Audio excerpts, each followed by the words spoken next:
Your loadout is a reflection of what you think you'll need. The question is whether that's based on your training or your imagination. Most people build their kit around a scenario, something that they've mentally rehearsed more than they've actually trained for. And that's not a bad place to start, but if that scenario is the only thing driving your gear decisions, you might be optimizing for a situation you'll never actually find yourself in. So here's what I think happens. I think most people hear something in the news, or they just have an active imagination, and they find themselves accumulating guns, ammo, gear, things like that. Most people actually find themselves buying things that we're never actually going to really need in a real life scenario. And don't get me wrong, I think it's a good idea to have considered even the unlikely possibility of having to use things like a plate carrier, a rifle, sustainment gear. All that stuff is very important, because at the end of the day, the Second Amendment was written so that civilians could be capable of resisting a tyrannical force, whatever that means to you. I'm not going to go into that today. In that pursuit of the hypothetical scenario, a lot of us lose focus on the important things. And I myself am very guilty of this. I know a lot of people on YouTube are very, very guilty of this. Real quick, guys, I wanted to mention my company, Shooter's Preference. I make and sell tactical gear. The links will be in the description if you guys are interested. Hopefully there's something in there that you might find useful, and it's the best way to support my channel. So anyway, let's get on back to the video. The more I get out and train, the more frequently I'm training, the more dedicated and intentional I am with my training, the more I start to realize that most people are working backwards from an ideal, from their imagination. Now, what I've been trying to do lately, with the last couple of years, is trying to work forward from what am I actually doing with all this stuff. What I'm actually doing with all this stuff is training. I'm training on the flat range. I'm training in, say, milsim. I'm competing. And each one of those scenarios will require a different tailored setup. Every time you get out and train and actually push yourself, you're going to get more data and feedback as to what works on your loadout and what doesn't. And it should inform our future purchases. Many of us have tendencies to buy what we're interested in the moment. And believe me, I'm right there with you. A lot of my gear, a solid percentage of my gear, was really the result of late night eBay browsing. So be it. It's a hobby. We're going to be tinkering and modifying setups and testing out new things all the time. And there's nothing wrong with that. My goal has been to find a good middle ground between the strictly practical, dedicated training and the sort of hypothetical scenarios. It's going to be a pendulum between those two worlds. Like, what am I actually doing with my time on the range, with my frequency of training, and what am I actually preparing for by doing all that training? So, a disclaimer. I am not a professional or an expert in any sense of the word. This is something I do for fun. I've never claimed to be some sort of ninja that you should all listen to and take notes from. I just like doing this stuff. I started playing airsoft maybe, 20 years ago, shooting at friends without glasses on and you know, buying military surplus gear and running around town and getting the cops called on us. That's where I started with this stuff. Here I am, not very much better, not very much different, but I have picked up a few things along the way that I find interesting and useful in the furtherance of my training. With that being said, take all this with a grain of salt. I'm not going to give you any life-changing advice here, and if anything, you should probably ignore most of what I say. I set my gear up and changed it throughout the years over and over and over, and I've landed on a setup that's worked pretty well for me in the past, say, 2 to 3 years. I haven't really changed much. So over time, this is going to be a pursuit of yours, and it's going to look different for each person. Let's get into some examples. I carry 4 mags on my plate carrier. Now, a lot of people say you should have 6 plus 1 in the gun. That's a full standard combat loadout. I think most people in the infantry are carrying about that amount of ammo.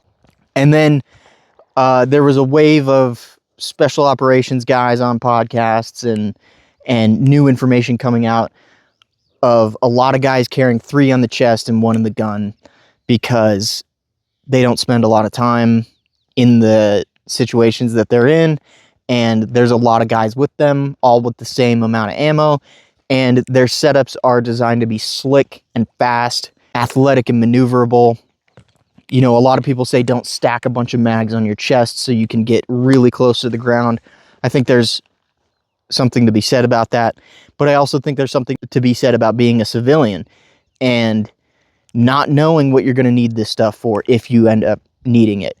So I find a middle ground in my plate carrier having 4 magazines, my belt having 2, and 1 in the gun. That gets me to the 6 plus 1. I think that's a decent compromise between the two. Let's talk about the guns. There's a tendency to want to buy a different gun for every scenario you can imagine. You know, maybe I need a 600 meter gun, and then I need a super tiny MP7 for, you know, concealed carry. I have 1 lower receiver, 2 uppers, and 1 pistol. And I've had 1 rifle and 1 pistol for probably 10 years, and then I just bought another upper about a year ago. I have this right here, 10.5-inch upper with a suppressor, and I have a 16-inch upper with an LPVO. That setup has gotten me pretty far, and I haven't found any situations in my training where I would need anything else. You know, yeah, it'd be cool to get a really nice bolt gun and maybe do some PRS style shooting, and, you know, I'm already spending enough money on performance shooting and maybe competition shooting, tactical shooting, some people want to call it that. And I have 1 pistol. This is my Glock 19. This is the gun I carry. This is the gun I compete with. And this is the gun I train on the flat range with. Strike Industries slide, Holosun, Red Dot, Harbor Freight, Weapon Light. It's a solid little platform. It fits perfectly inside of an IWB holster. If I want to carry appendix, I could throw it in a fanny pack, and it fits perfectly on my belt rig. You can see I have extended magazines, so when I'm doing stuff from the belt, then I can have a little more ammo. If I'm doing concealed carry, I could have just the good old 15. Doesn't print quite as much. Works perfect. So this is my only pistol. Again, had it for about 10 years, give or take. I've never needed another pistol. I think if I got some fancy race gun, it wouldn't improve my performance a whole lot because I still have a lot of training to do to work towards the expertise that would be needed to upgrade a pistol. Medical gear. If you're out shooting guns, you should have some medical gear on you. I keep Forward Observations Group Roll 1. This houses my main IFAK. This has things like gauze, ace bandage, chest seals, NPA. I think I have an Israeli bandage in there. So this is my main IFAK. Now, I'm not always running around with a plate carrier. So in that case, I also have a secondary medical pouch on my belt. That's this guy right here. This is a bit smaller. I have some gauze, I have some tape, and I have a tourniquet on the belt as well. I don't have a tourniquet on my plate carrier. If I want one, I can throw one on really easily, just rubber band it. It wouldn't be a problem. I'm not running around in Ukraine or worried about stepping on IEDs or anything like that, so I think 2 tourniquets does me just fine. Some people say 4 tourniquets, 1 for each limb, and maybe you need 1 for a buddy or something like that. If that's your thing, then that's your thing. Me personally, I'm training on the flat range, so I don't expect to be getting in prolonged firefights with multiple injuries. And if I was, then a lot of things would be different. Another thing that I have both on the plate carrier and the battle belt is a general purpose pouch. Water purification tabs, paracord, zip ties, marking tape, stuff that you might need out on the range. You might need in a training scenario. Maybe you're out in the woods. Anything outside of shooting or medical goes in there. They're pretty small because those scenarios are less likely. The plates. The plates I have in here, I bought when I was about 30 pounds lighter. It was maybe 145 pounds. So I was a skinnier guy. I thought I didn't quite need the 10 by 12. Since then, since I bought those, I've gained some muscle, I've gained a little weight, and now, you know, the argument could be made that I should move up to a 10 by 12 instead of an 8 by 10. The reason why I haven't gone up in a size is because of that hypothetical scenario building. I don't really know what I would be using this for if I were to need it, right? Maybe I need to walk a super long distance and carry all my gear with me, in which case the extra weight is gonna slow me down a bit. Now that's a trade-off. The smaller size obviously gives me less coverage. There's an inch or two on either side that could cause problems for me.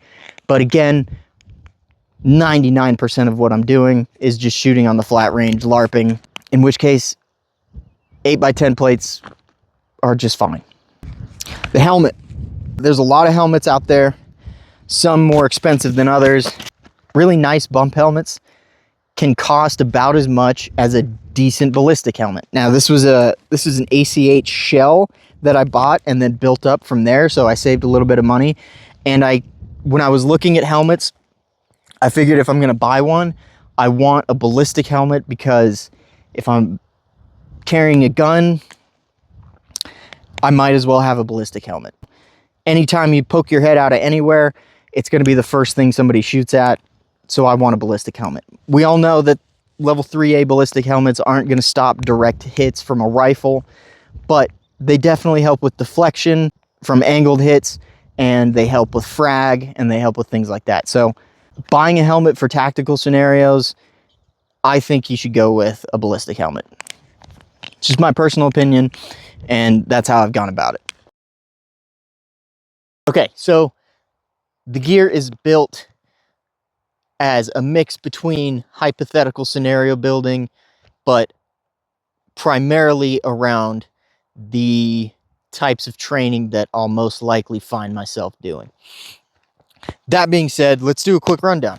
The helmet is a shell that was made by some South African company that I found on MOS Tactical. I enjoy tinkering and building and things like that, so I figured I'd save some money. Instead of building a fully constructed helmet, I bought the shell. I hydro dipped it in this Multicam Tropic just to add another skill to my toolbox. And then I attached all the rails, the pads, things like that. I have a counterweight pouch on the back that holds a 10-round magazine. Also something I made myself just playing around on the sewing machine. I keep a strobe on the top. This is mainly for if I'm ever doing night vision shoots and we need to be really aware of where everybody is on the range. I have the strobe there. And I have a little IR light on a directional mount up on the left. The plate carrier is a Mayflower APC. This is a plate carrier I've had for, you know, the better part of like 15, 16 years. I had the plate carrier before I even had the guns, because I bought the plate carrier for airsoft. 4 mags in the front. 3 of them are in the kangaroo pouch under these pangolin flaps. I have one that's just under a bungee. That one's a 40. And then I have one in the front that is my easily accessible magazine. This is in an elastic Audi gear pouch. Let's go left side. I have a JPC cummerbund. I like the JPC cummerbund instead of the one that the Mayflower comes with, because this is skeletonized. It allows a little bit of breathability. And also, if I ever decide to get some side plates, it's pretty easy to mount onto these JPC cummerbunds. My knife, I think everybody should have a fixed blade with them on their kit.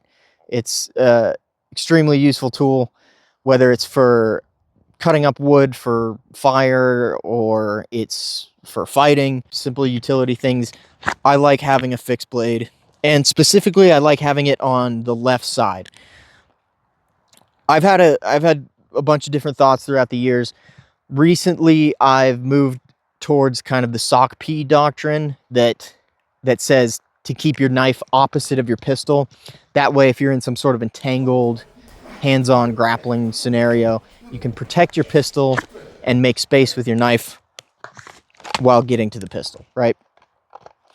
So I keep my fixed blade on the left side. That's a Daniel Winkler WK2 belt knife, and that's just attached with elastic shock cord woven through the eyelets on the knife and then through the molly on the cummerbund. Stays in there nice and secure. Moving back on the left, I have a Spiritus System general purpose pouch. This is to house my night vision.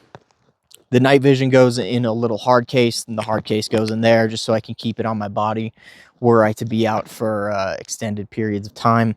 Right side is, I just have an empty double M4 mag pouch that can be for plussing up ammo, throwing a water bottle in there, anything that can really fit.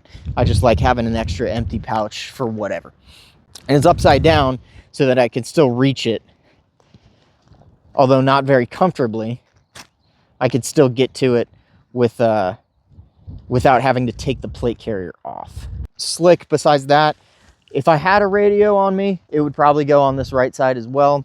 I have a little hinge pouch that I put my Baofeng in, and then I would run a push-to-talk up to my Ear Pro. I haven't been doing a lot of training that would require a radio, so I just took it off, and that keeps my draw nice and slick. I don't get hung up on anything on the right side of my plate carrier. Back side, like I said, I have this general purpose pouch from 511 that keeps all sorts of stuff, and a Tyr Tactical hydration pouch with a source, like a 1.5 liter bladder in there, just a little bit of water. I like the form of the Tyr Tactical pouch. It's not as boxy. It's really, you know, an aesthetic choice more than anything, I guess. So that's the plate carrier. Let's talk about the belt. I have a Safariland 6354, 6390, one of those, some string of numbers. But Safariland holster, that's sitting on the, I don't know what they call it, but it's the mount that drops the top of the gun to be right at your belt line. Personally, I'm not a fan of the drop legs, and I'm not a fan of directly on the hip, because I don't like having to hinge my my body to the left to get to my pistol. I don't want to have any extra movement when I'm going for my pistol. So I personally like this height. It's on a QLS, so I can take the holster off if I want to put another holster on there, but I rarely ever do. I have a single strap. I think it's called a Vastus system from a company called Nine Toes Design. I don't know if he's out there making stuff anymore. If he is, this is a cool little piece of kit. It just drops your thigh strap down a couple inches, so it's not riding up into your crotch. Forward of that, I have another general purpose pouch I talked about earlier. Iodine, space blanket, flint and steel, that kind of thing. A dreadlock I grew out of my own hair. Don't ask me why. This is just a little folding knife that my grandpa had back in the day, and he left it to me, so I keep it on my belt. Behind the pistol, this is a Gerber pouch. Keep my little multi-tool in there. I think that's another pretty important necessity when you're building a loadout. Have a multi-tool on you. Moving beyond that, this is a boo-boo pouch. So in there, it has Band-Aids, it has antibiotic ointment, eye drops, medical tape, non-life-threatening injury sort of treatment stuff. And above that is a tourniquet, just in an elastic tourniquet holder. And to the left of that, I have a dump pouch, all sorts of things. It's directly 6 o'clock, so generally don't put empty mags in there, like while I'm doing drills or anything dynamic. I just like to be able to throw whatever I need in there, whether it's a phone, pasters, water bottle, all sorts of stuff. Like I said earlier, I have my secondary medical pouch with some more trauma equipment in there. Beyond that, I have a double Eagle Industries mag pouch with one covered by another Pangolin flap and then one uncovered for speedy reloads. And then for my pistol mags, I have an S-Tac Kiwi pouch. This is the 45-degree angle pouch. You see a lot of guys going with the angled mag pouches these days. I think it's a lot faster from all the testing and timing that I've done. And also the 45-degree angle helps a lot when you're wearing a plate carrier and you can't quite pull your mag straight up because you get bound up on your plate carrier. You can pull it out at the angle.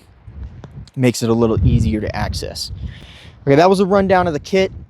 Like I said earlier, I'm not setting up my gear so much for potential scenarios or imaginative, future apocalypses that I've came up with and maybe fantasized about. I don't know. My gear these days is more tailored towards just what I'm doing when I spend my time in it. I set my gear up for what I use it for, right? We're always going to be tinkering and moving things around and seeing if we can optimize in one way or another. After a while, you'll kind of start to learn what works best for you. As long as you're getting out there, you're pushing yourself, you're actively training, your gear will start to inform the decisions you should make about it. This is how I've landed. Like I said, I'm no authority on this, so don't take me as one.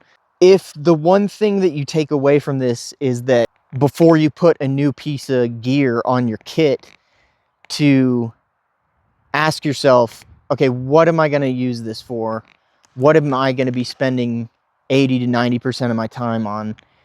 And will this serve that purpose? Now, if that piece of gear doesn't answer that question in the affirmative, then that doesn't mean just can it and move on with your life, but it should make an impact on your decisions. At least that's how I like to think about it. Hopefully you guys got something interesting out of this, or at the very least was entertained by it. So thank you guys for watching. Thank you guys for making it to the end here. I am deeply appreciative of all your guys' support. I love seeing you guys in the comments every week. I'm trying to get more consistent, still working on it. A couple weeks in of uploading weekly, and had some good videos, had some not so good videos. Hopefully I'm making better and better ones as the time goes on, and hopefully you guys keep showing up. If you guys want to support the channel, there will be links in the description to my store, Shooter's Preference. Go check it out. I make all sorts of stuff. And yeah, this has been another one. I appreciate you guys watching. We'll catch you in the next one.